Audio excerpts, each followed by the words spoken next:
প্রবক্তা জেরেমিয়ার গ্রন্থ থেকে পাঠ, 1 অধ্যায় থেকে 2 অধ্যায়। এই বাণীগুলি হিলকিয়ার পুত্র জেরেমিয়ার বাণী। যে যাজকেরা বেঞ্জামিন প্রদেশে আনাথোতে বসবাস করতেন, হিলকিয়া ছিলেন তাদেরই একজন। আমনের পুত্র জুদা রাজ জোসিয়ার আমলে, তার রাজত্বকালে 13 বছরে ভগবানের বাণী জেরেমিয়ার প্রতি উচ্চারিত হলো।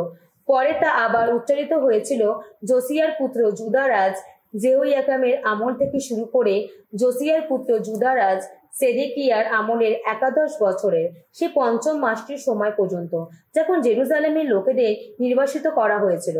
একদিন আমার প্রতি উচ্চারিত হলো ভগবানের এই বাণী, তোমাকে মাতৃগর্ভে গড়ে তোলার আগেই আমি তোমাকে জানতাম।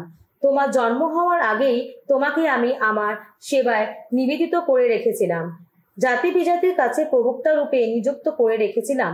আমি বলে উঠলাম, হায় হায় প্রভু ভগবান, কিন্তু আমি যে জানি না কেমন করে কথা বলতে হয়, আমি তো নিতান্তই বালক। কিন্তু ভগবান উত্তর দিলেন, আমি তো নিতান্তই বালক, এ কথা বলো না। যাদের কাছে আমি তোমাকে পাঠাবো তাদের সবার কাছে তোমাকে যেতেই হবে। তোমাকে যা কিছু বলতে বলবো সমস্ত বলতেই হবে। না, কোথাও কাউকে ভয় করো না তুমি, কেননা তোমাকে রক্ষা করতে আমি তো তোমার সঙ্গে সঙ্গেই আছি। এ কথা শোনালেন স্বয়ং ভগবান। তারপর তিনি হাত বাড়িয়ে আমার ঠোঁট দুটি স্পর্শ করলেন। তিনি বললেন, এই দেখো, আমি তোমার কণ্ঠে আমার সমস্ত বাণী রেখেই দিলাম।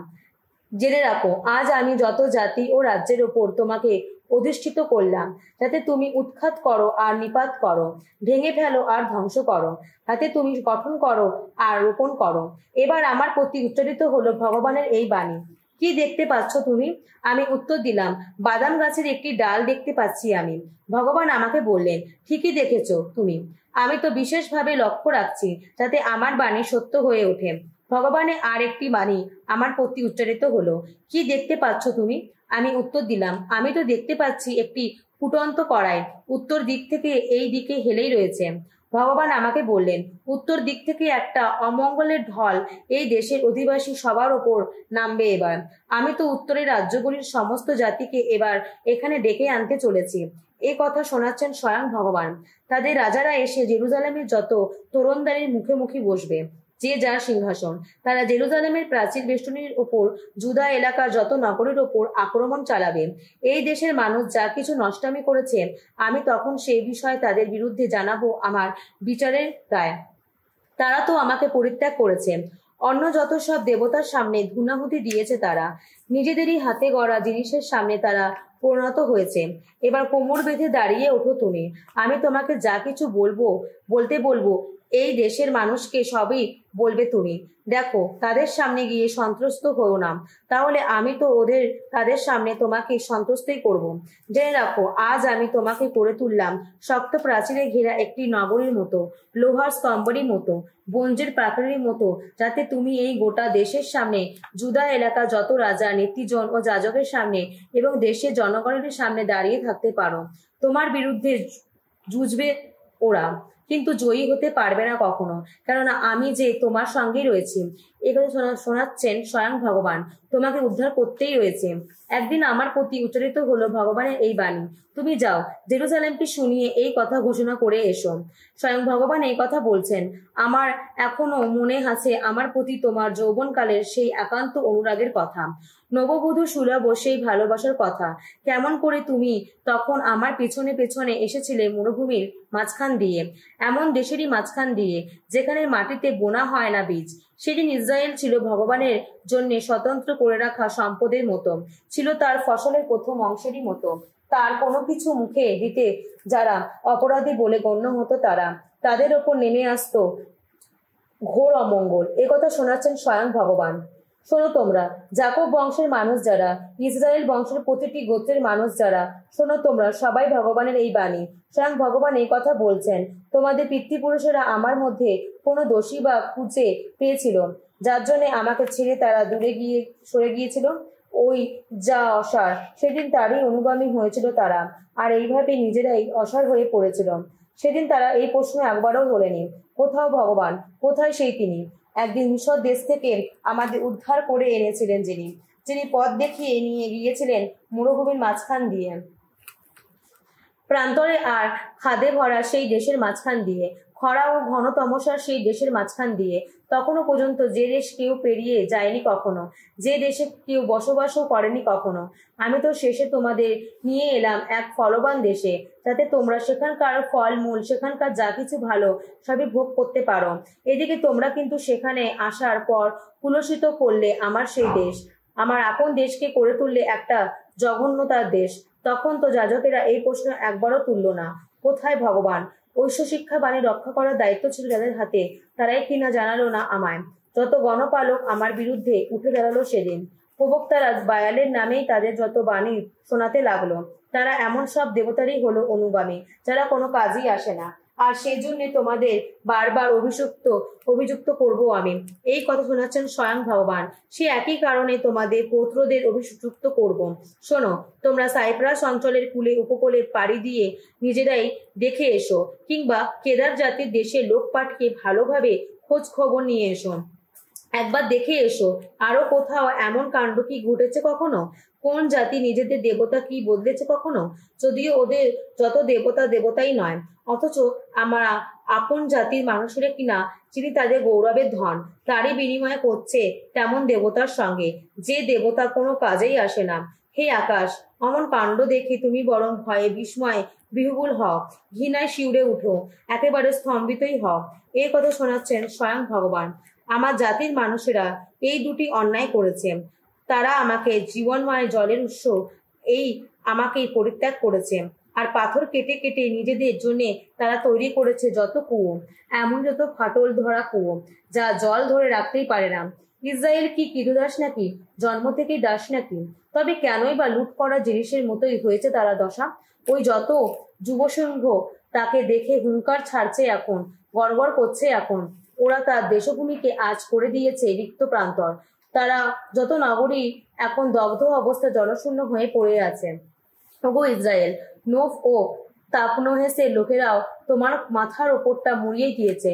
তোমার ঈশ্বর ভগবান তোমাকে পথ দেখিয়ে নিয়ে যাচ্ছিলেন যখন, তখন তুমি তাকে পরিত্যাগ করেছিলে বলেই কি তোমার এমন দশা ঘটেনি? আর এই যে নীলনদের জল খেতে যাবার জন্যে এখন মিশরের পথে যা পা বেড়াচ্ছ তুমি, তাতে তোমার কি বা লাভ হবে? এই যে ইউফ্রেটিসের জল খেতে যাবার জন্যে এখন আসিরিয়ার পথে পা বাড়াচ্ছ তুমি, তাতেই বা তোমার কি লাভ হবে?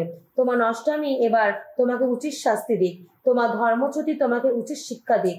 ভালো করে ভেবে দেখো, এই যে তোমার ঈশ্বর ভগবান ত্যাগ করেছে তুমি, আমাকে আর সম্ভ্রম করছো না তুমি, তার ফলে কত তিক্তই দুঃখই না পেতে হচ্ছে তোমায়। তুমি তো বহুদিন আগে ভেঙে ফেলেছ তোমার জোয়াল, সব বাঁধন ছিন্নই করেছ, বলেছ তুমি আর সেবা করব না আমি।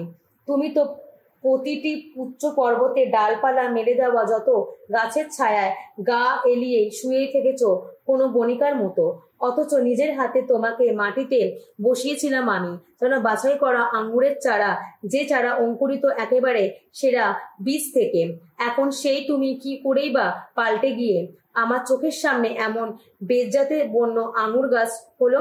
তুমি যদি সোরার জলে নিজেকে ধুয়ে নাও, যদি প্রচুর খার ব্যবহার করো তুমি, তবুও তোমার ওই অপরাধের কলঙ্ক তো আমার চোখের সামনে থাকবে স্পষ্ট হয়ে।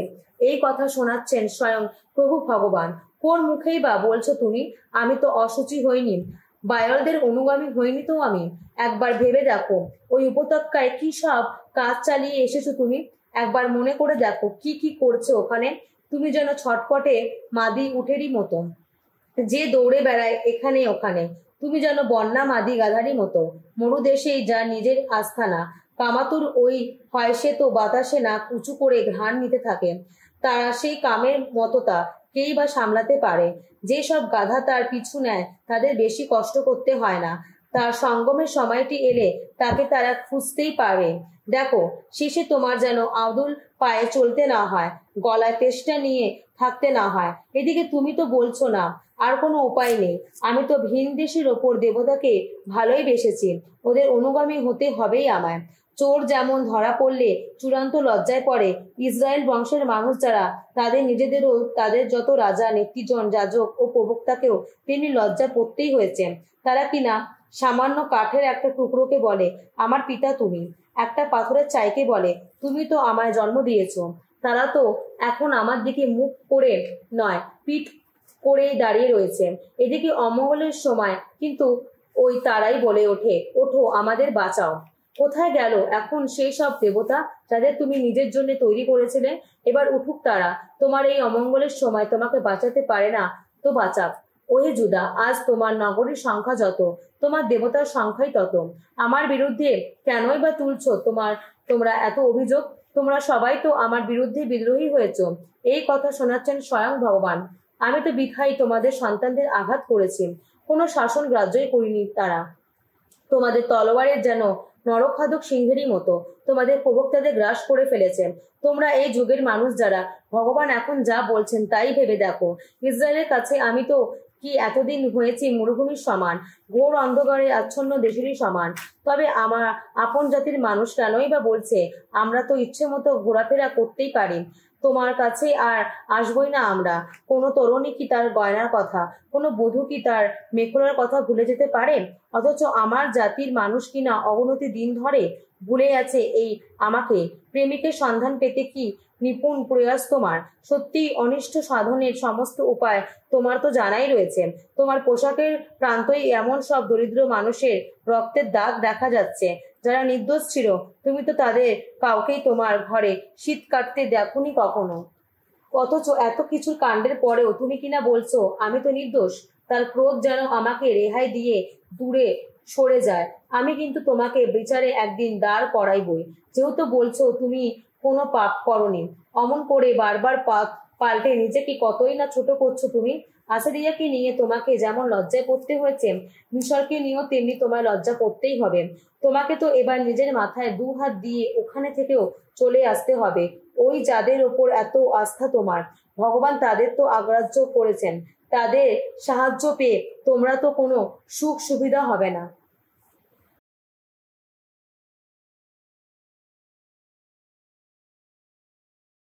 বেনশিরা গ্রন্থ থেকে পাঠ 8 অধ্যায় 10 থেকে 19 পদ। পাপীর অঙ্গারে আগুন দিও না, পাছে সেই আগুনের শিখায় তুমি নিজেই দগ্ধ হয়ে যাও। কারো ধৃষ্টতায় নিজেকে উত্তেজিত হতে দিও না কখনো।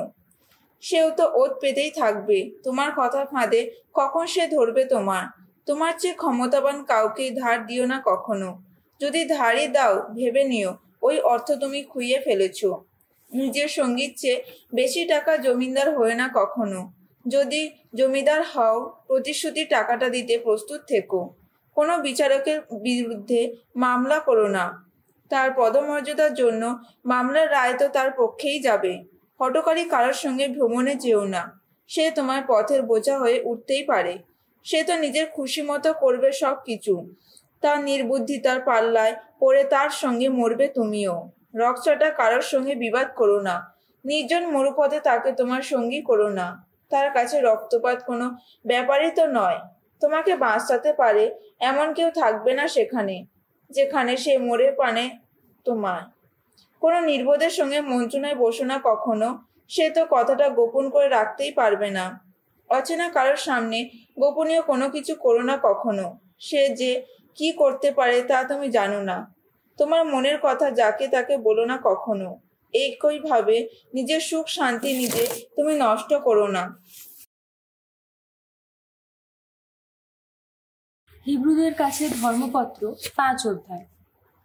প্রতিটি মহাযাজক মানুষের মধ্য থেকেই মনোনীত হন এবং তিনি পরমেশ্বরের সেবা কার্যে মানুষের প্রতিনিধি রূপেই নিযুক্ত হয়ে থাকেন, যাতে পাপের প্রায়শ্চিত্ত করতে তিনি অর্ঘ্য বলি নিবেদন করতে পারেন। যারা অজ্ঞ, যারা পথভ্রান্ত, তিনি তাদের সঙ্গে স্বভাবতই কোমল ব্যবহার করতে পারেন, কারণ তিনি নিজেও যে নানা দুর্বলতায় আচ্ছন্ন। আর সেই দুর্বলতার জন্যেই তাকে সকলের জন্য যেমন নিজের জন্যেই তেমনি পাপের প্রায়শ্চিত্ত বলি উৎসর্গ করতে হয়।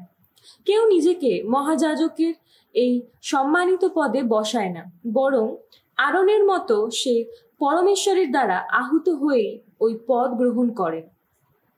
খ্রিস্টও তেমনি নিজেই নিজেকে মহাযাজক হওয়ার গৌরবে ভূষিত করেছেন তিনি, যিনি তাকে বলেছিলেন, তুমি আমার পুত্র, আমি আজ তোমাকে জন্ম দিয়েছি। আবার আর এক জায়গায় তিনি বলেছেন, যাজক তুমি চিরকালের মতো মেলখিসেদেকের রীতি অনুসারে। সেই খ্রিস্ট তার পার্থিব জীবনে তীব্র আর্তনাদ করতে করতে, চোখের জল ফেলতে ফেলতে প্রার্থনা ও মিনতি জানিয়েছিলেন, তারই কাছে, যিনি তাকে মৃত্যু থেকে রক্ষা করতে সক্ষম ছিলেন, এবং তার ভক্তি নম্রতার জন্যে সেই প্রার্থনা গ্রাহ্য হয়েছিল।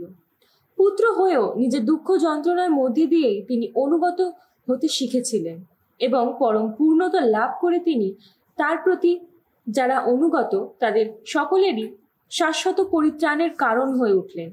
পরমেশ্বর তো নিজেই তার নাম দিয়েছেন মেলখিসেদেকের রীতি অনুসারে মহাযাজক।